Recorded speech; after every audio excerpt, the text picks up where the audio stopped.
Buenos días, ¿cómo están? Bienvenidos a esta introducción al método de aprendizaje por estudio de casos que nos han solicitado muchísimo los colegas de diferentes países que nos sintonizan.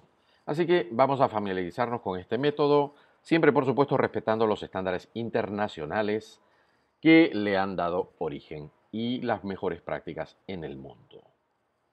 Recuerda que a nivel de la didáctica, los métodos se encuentran siempre en un tercer nivel, ¿no? Son superiores en complejidad a las técnicas y obviamente a los procedimientos. Pero recuerda que siempre hay que acompañarlos los métodos de estrategias para estimular la metacognición. Los métodos, recuerda, se encuentran también en el nivel de la didáctica, se encuentran, por supuesto, dentro de lo que denominamos los niveles en los que los docentes vienen aplicando la didáctica, tanto en educación básica como superior. Donde tenemos en el nivel más elemental, cuando el docente tiene conocimientos, puede ser un experto incluso en la materia, pero no maneja, obviamente, herramientas de la didáctica, ¿no? Por eso se le denomina la etapa de la predidáctica. Ya cuando el docente maneja técnicas es mejor, maneja métodos mucho mejor, estrategias mejor y cuando realiza experimentos obtiene mayor efectividad. Los métodos en el mundo son completamente ya identificados y estandarizados, son 9.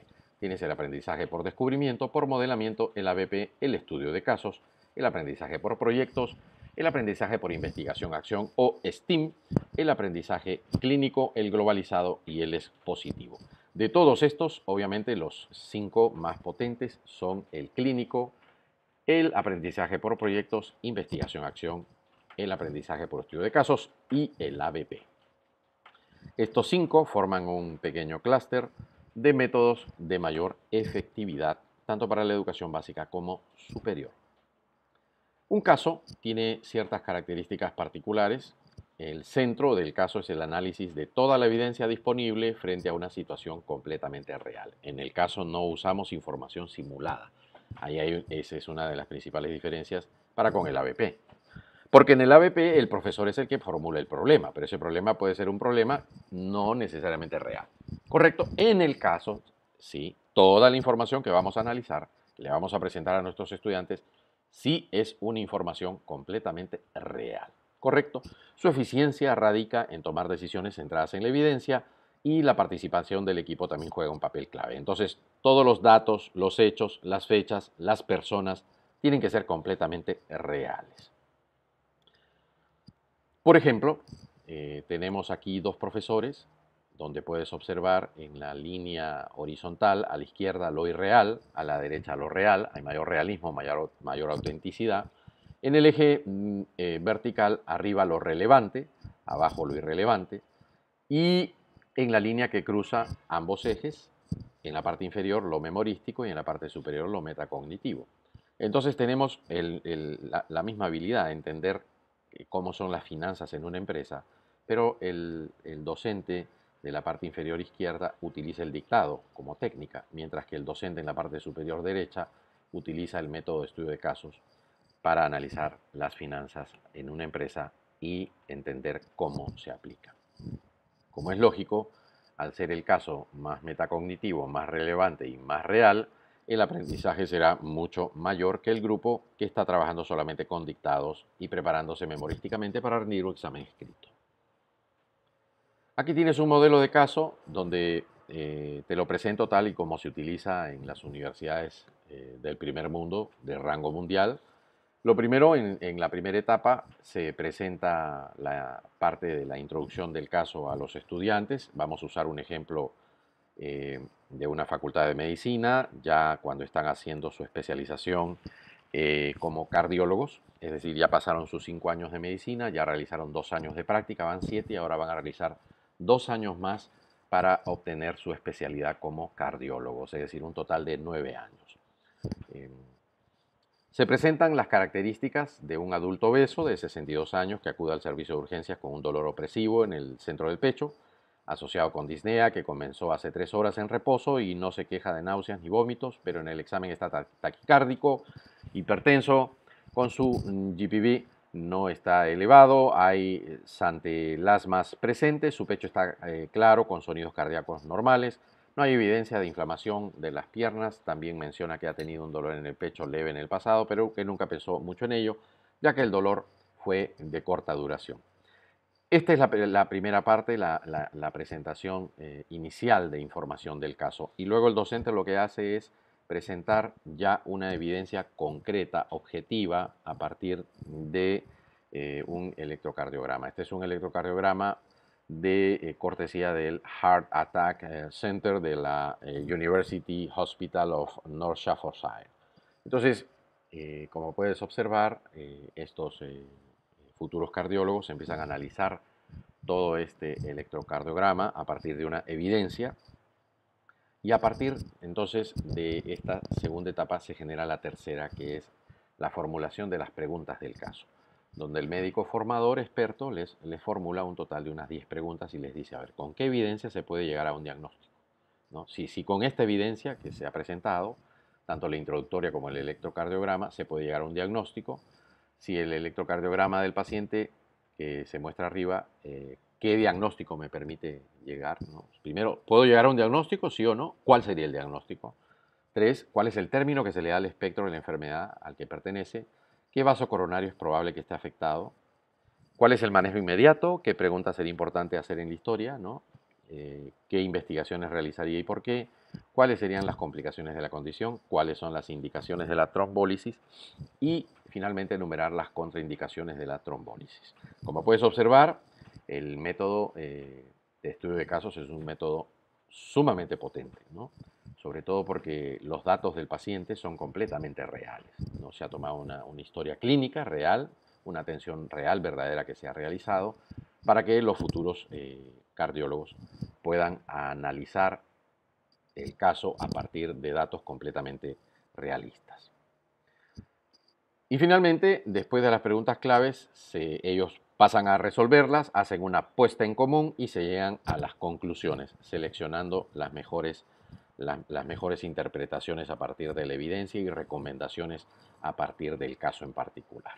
Entonces, el método por estudio de casos tiene 5 etapas, ¿no? Se presenta el caso, se analiza la evidencia, se hacen las preguntas clave, se hace una puesta en común y finalmente se comparten y se llegan a las conclusiones. Este método, por supuesto, siempre es bueno y es recomendable reforzarlo con técnicas. Por ejemplo, si vas a presentar el caso, usas una o dos o tres técnicas para presentarlo. En el caso de este ejemplo, se ha usado la lectura comprensiva como técnica 1, ¿no? Y en cada técnica siempre es bueno que utilices estrategias, ¿no? Es decir, que, por ejemplo, refuerces la técnica, ¿ya?, con estrategias comprobadas, como por ejemplo alta transmisión de expectativas, metas claras, pasos claros, aprendizaje activo, evaluación permanente y retroalimentación oportuna. Así que recuerda que las estrategias siempre van a reforzar las técnicas. Las técnicas permiten desarrollar el método y el método lo vamos desarrollando conforme a sus etapas estandarizadas mundialmente.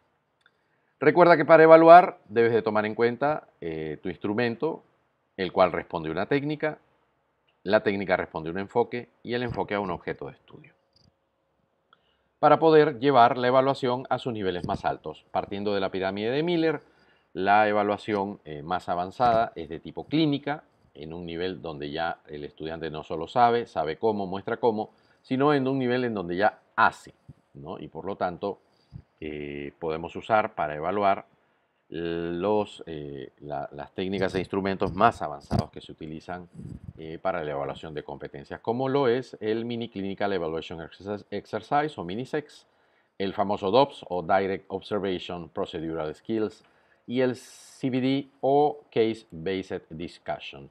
Estas son las 3 técnicas más avanzadas para evaluar competencias. Recuerda entonces siempre utilizar este método de manera experimental. Selecciona un grupo, aplica el método por casos, aplica evaluaciones de salida y compara el rendimiento con cohortes anteriores. Lo puedes hacer de una manera experimental o de una manera cuasi experimental, tanto con postpruebas o con prueba de entrada y pruebas de salida. Y puedes tener grupo experimental y grupo de control para establecer siempre la relación, ¿ya?, de correlación o relación directa entre la enseñanza como variable independiente y el aprendizaje como variable dependiente. Recuerda que la enseñanza siempre es una causa y el aprendizaje es un efecto. Los métodos se encuentran dentro de las variables independientes y el aprendizaje siempre dentro de las variables dependientes. Si tú quieres certificarte como un profesional internacionalmente avalado en el método de aprendizaje por estudio de casos y estás trabajando, laborando en la educación primaria, secundaria, trabajas en alguna UGEL, alguna institución del Ministerio de Educación de cualquiera de los países de Hispanoamérica.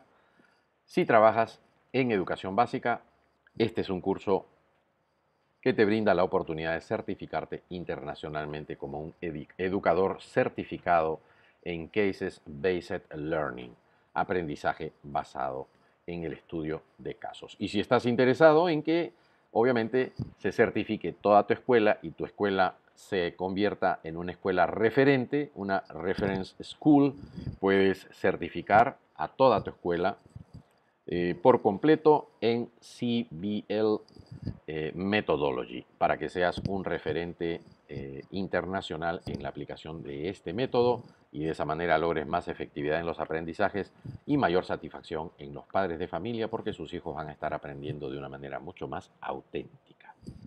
Así que recuerda también que si te encuentras en el mundo corporativo, en ministerios como por ejemplo un ministerio del trabajo, de la producción, de la competitividad, eh, y cualquier otro, también te puedes certificar y si te encuentras en el mundo corporativo, el campo de los recursos humanos, el campo de la gestión del talento, también puedes certificarte como un profesional debidamente acreditado en el aprendizaje por estudio de casos.